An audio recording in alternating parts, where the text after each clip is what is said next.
Forlan Mandy রিয়ালের সেই তারকা যাকে কেউ পছন্দ করত না, সবাই দলের বোঝা মনে করত।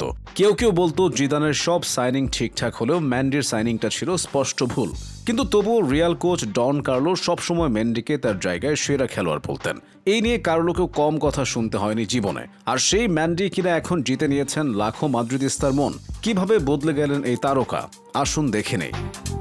ফরলান ম্যান্ডিকে রিয়াল মাদ্রিদ টিমে আনা হয়েছিল মার্সেলোর রিপ্লেসমেন্ট হিসেবে। যারা রিয়ালের খেলা দেখতেন তখন সবাই জানবেন মার্সেলোর game sense, position, ball controlling এবং পিচের কন্ডিশন অনুযায়ী আইকিউ কতটা হাই লেভেলের ছিল। বাট ম্যান্ডি এই জায়গায় ব্যর্থ ছিলেন বারবার। ম্যান্ডির ব্যাকপাস থিওরি কিংবা এরিয়ালে ম্যান্ডির নিদারুণ অসহায়ত্ব সবকিছুই চিন্তার কারণ হয়ে দাঁড়ায় মাদ্রিদের সমর্থকবৃন্দের জন্য। এসবের জন্য মাঝে মাঝে প্রেসারে পড়তে হতো গোলকিপার সহ সেন্টার ব্যাকদের। কখনো কখনো গোলও হজম করতে হতো।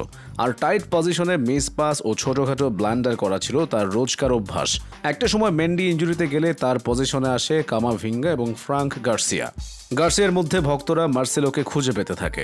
ইনজুরি কাটিয়ে আবার ব্যাক করে ম্যান্ডি। তবে এই ম্যান্ডি আগের সে ম্যান্ডি না, বদলে ফেলেছে নিজের গেমিং নলেজ, নীরবে নিভৃতে জিতে নিয়েছে ভক্তদের মন। খুব বেশি দূর যেতে হবে না, এবারের চ্যাম্পিয়ন্স লিগের সময়কার কথা। ডন কার্লো ম্যান্ডিকে নিয়ে বলেন, আমাকে আবার বলতে দিন ফেয়ারল্যান্ড ম্যান্ডি তার অবস্থানে বিশ্বের সেরা। তাকে অতিক্রম করা সহজ নয়। সে মিডিয়াতে থাকা নিয়ে চিন্তা করে না, সে দলের বিষয়ে চিন্তা করে।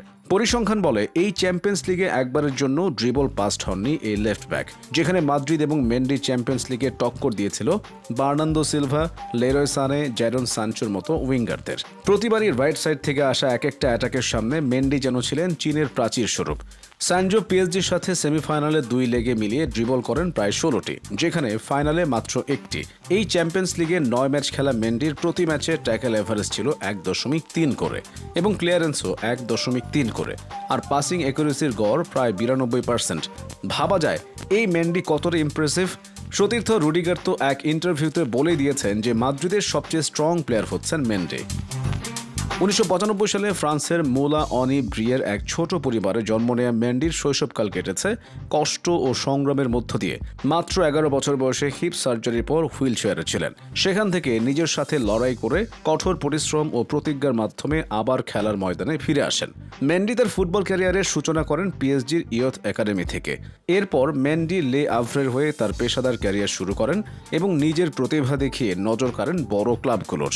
2017 সালে তিনি লিওনে যোগ দেন এবং দ্রুতই দলের গুরুত্বপূর্ণ সদস্য হয়ে ওঠেন। 2019 সালে স্বদেশী জিদান তাকে উড়িয়ে আনেন রিয়াল মাদ্রিদে। রিয়ালে তিনি জিতেছেন চ্যাম্পিয়ন্স লিগ, লা লিগা, ফিফা ক্লাব বিশ্বকাপ, কোপা দেল রের মতো ট্রফি। এত কিছুর পরেও কেন যেন তাকে নিয়ে এত একটা আলোচনা হয় না। থেকে যান সবসময় আড়ালেই। তার নামের পাশে আন্ডাররেটেড ট্যাগ জুড়ে দিলে হয়তোবা ভুল কিছু হবে না। 22-এর ইউসিএল সিটির বিপক্ষে তার গোল লাইন ক্লিয়ারেন্স আজও চোখে ভাসে। আর এখন তো আছেন নিজের পিক ফর্মে। ম্যান্ডি প্রমাণ করে দেখিয়েছেন জিদানের সাইনিং কখনো ভুল হয় না, হতে পারে না। মানিক যেমন মানিক চিনে, তেমনি জিদানও চিনেছিলেন ম্যান্ডিকে। আর জিদানের এই মানিককে ঘষে মেজে হীরার টুকরায় পরিণত করেছেন আনচেলত্তি। খলনায়ক থেকে বানিয়ে দিয়েছেন এক মহানায়ক হিসেবে।